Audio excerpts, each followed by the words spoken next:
saboda haka ajalin ƙasar na tare da ita, saura abubuwa guda uku suka rage.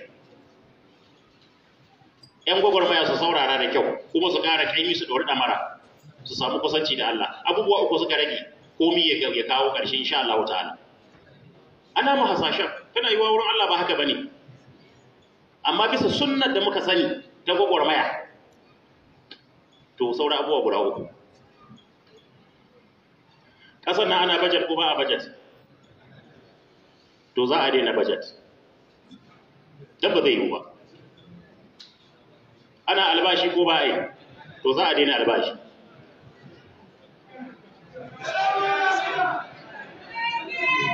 Ana biyan harajoji ko ba a biyan harajoji, to haraji zai lillinka zai yawa, zalunci zai karu kuma shine ƙarshen ƙasa. Kun ba ku da zaki.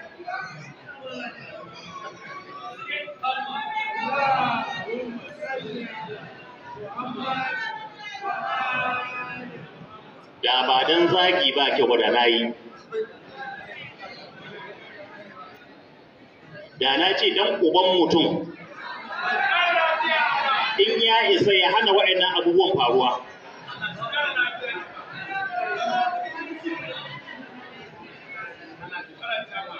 Za a daina bajet babu kawai, albashi zai gagara sama da ƙasa, sannan harajijjika mutane za ka biya na gona, za ka biya na gida, za ka biya na kaza, za ka biya na tantabara. To lokacin nan ne insha Allah hanar awanu, a lokacin motsi sannan motsi zai fara. Saboda a ƙara hakuri, a ƙara kaimi, a ƙara kusanci. Wa inna gadan lin nazirina qaribu. Masu sauraron gobe ta yi, to gobe kusa ta